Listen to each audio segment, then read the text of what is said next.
Bom dia, primeiro ano. Eu espero que todos estejam bem, fazendo a quarentena direitinho. Bom, vamos dar início agora à continuação do nosso tema. Só que hoje nós vamos ver população humana. Vamos lá? População. Entende-se por dinâmica populacional o estudo da variação na quantidade dos indivíduos de determinada população. Já o conceito população pode ser definido como um conjunto de pessoas que residem em determinado território que pode estar constituído em uma cidade, um estado, um país ou mesmo o planeta como um todo. Lembrando que dinâmica da população é uma coisa e população é outra. Não vamos confundir, tá? É fundamental, ao se analisar dinâmica populacional, que não se confunda população com nação. Olha lá o que eu falei. Conceito que é definido como conjunto de pessoas que repartem a mesma história, estando, por isso, inseridas em um mesmo panorama cultural. De acordo com essa orientação, a população de um país pode estar dividida em várias nações, ao mesmo tempo que uma nação pode estar dividida entre dois ou mais países, como é o caso, por exemplo, de pessoas que moram em um estado e moram em outro estado. A diferença de estados, a diferença de países, a gente pode perceber que de um estado para outro existem pessoas diferentes, tá? O sotaque é diferente, a cultura é diferente. E em um país para o outro também acontece essa mesma diferença, só que maior diferença. Dinâmica populacional. Estuda as variações na quantidade da população, observando os elementos do crescimento e da estrutura da população. Três tipos de indicadores.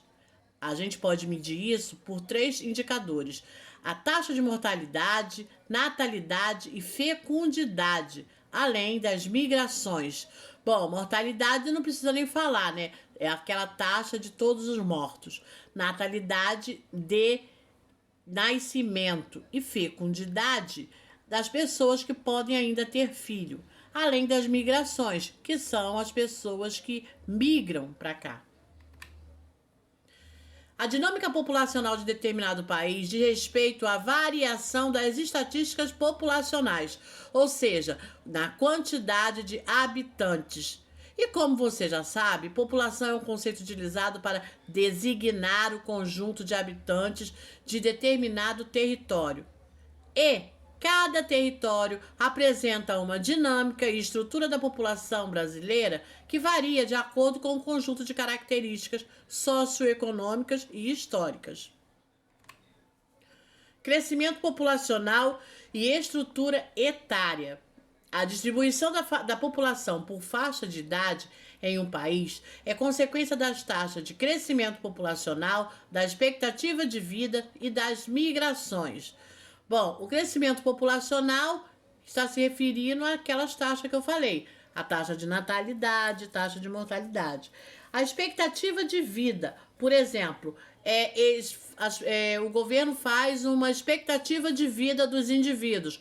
Por exemplo, a faixa etária, mais ou menos, a expectativa de vida dos brasileiros hoje é até 70 anos, 72, 68 a 70 anos. E das migrações, que são as pessoas que chegam.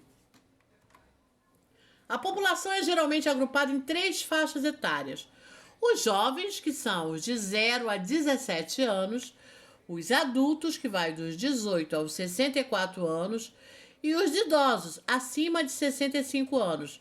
E qual dessas faixas você está incluído?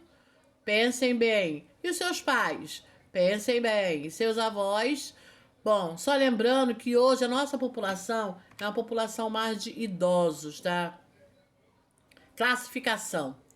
Tal população pode ser classificada ainda segundo sua religião, nacionalidade, local de moradia, se é urbano ou se é rural, atividade econômica, se é ativa ou nativa, se ainda trabalha ou se está aposentado, e seus respectivos comportamentos. São objetos denominados indicadores social. Quem aqui nunca ouviu falar disso?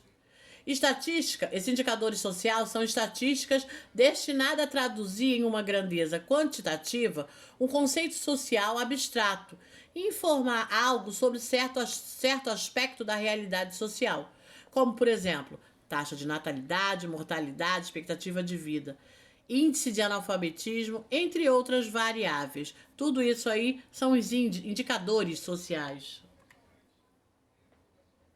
Estrutura etária.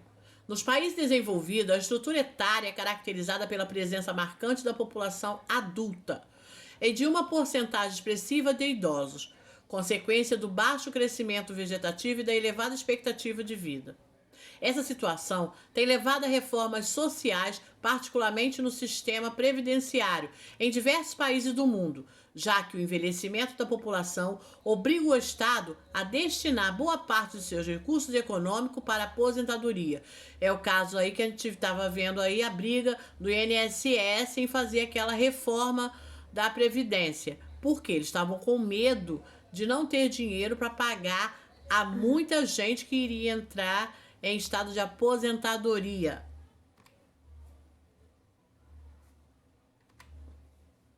Aí, ó, o crescimento, a população humana. Olha quantos milhões e milhões e milhões de pessoas que há. Crescimento. Nos países subdesenvolvidos, os jovens superam os adultos e os idosos, consequência do alto crescimento vegetativo e da baixa expectativa de vida. Essa situação coloca o país subdesenvolvido numa situação de desvantagem e, particularmente, os pobres, que possuem famílias mais numerosas, sustentar um número maior de filhos, limita as possibilidades do Estado e da família em oferecer uma formação de boa qualidade.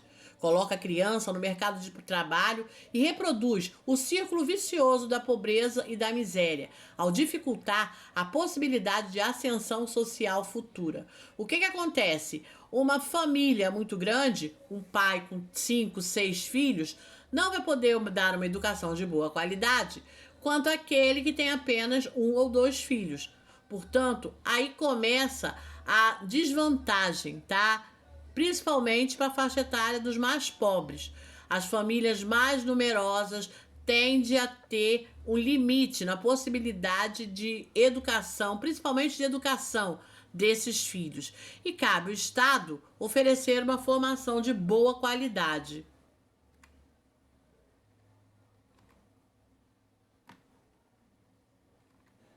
Aqui mais uma vez, a população, olha aí, quantas e quantas cabeças. Isso é população humana.